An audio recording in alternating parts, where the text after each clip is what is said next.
something sort of happened at the midway point where we were getting very good stories, even with these minor and major details being changed, but then you kept asking yourself, given the possibilities to improve the story, and again, my own scores have usually ranged from 8 to 9.5, so you can kind of say, well, what more do you want? That's a pretty high score. Maybe a little nitpicky, but I think this final episode of the season kind of drives home that point, saying, well, you have the ability now to change the story a little bit. Again, granted within a range, and they keep seeming to go to the kind of path of least resistance, just having these bizarre action scenes, which don't make a whole lot of sense. The zombies don't make a whole lot of sense. And yes, you are giving us at least some background details on the major characters and the minor characters, and I don't follow people who say it's all filler.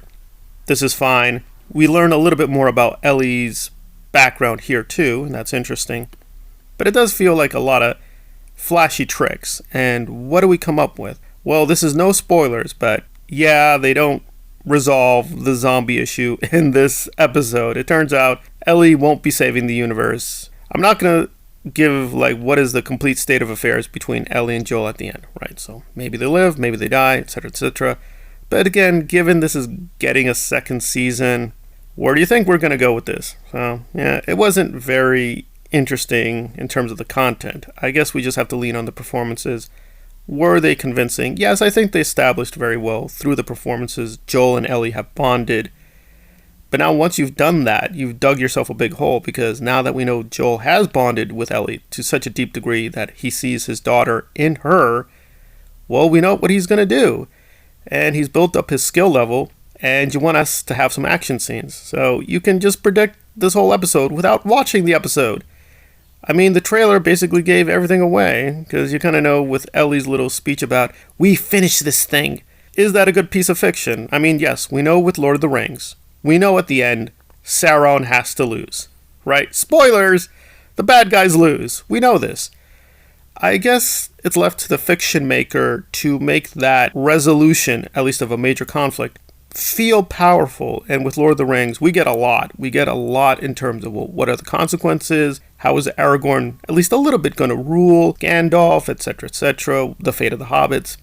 But here, of course, the story is not completely over. Kind of felt a little bit too phony in too many places for my taste. I'm going to have to give this a very severe 7 out of 10. Was it well done? Well, the action scenes were well choreographed. I know some people are going to complain about the lighting and, certain camera movements. Again, it is a very weird style to try to imitate chaos. Whenever you do that, that will always be a little strange. We know certain things cannot happen, given season 2. So that's kind of not very exciting to see us go through the motions of people fighting if one side is probably going to win.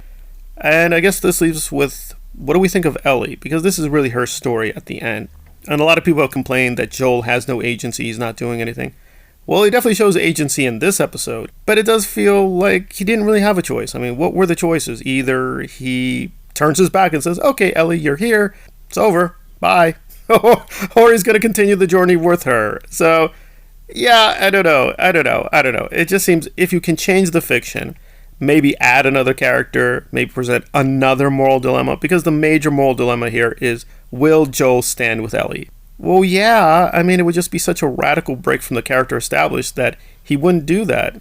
You sort of do have a responsibility to take that seriously, and it just feels like there was a good balance between the flashy tricks and the storytelling in the first half of the season. But as we kept winding down, they just kept relying more and more on flashy nonsense. And that just, after a while, that can be worrying. So I would say final episode was very good compared to most TV. It's excellent. But given the high standard they began with, and they seem to show a lot of consistency, this was really disappointing. It's not Wheel of Time. It's not like it dropped off to a 1 out of 10.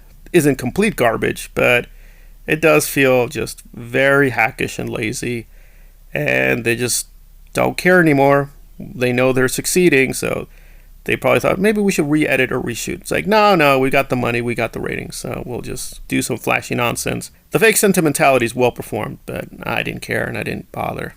So kind of a very dreadfully boring episode from a storytelling perspective, but that's me.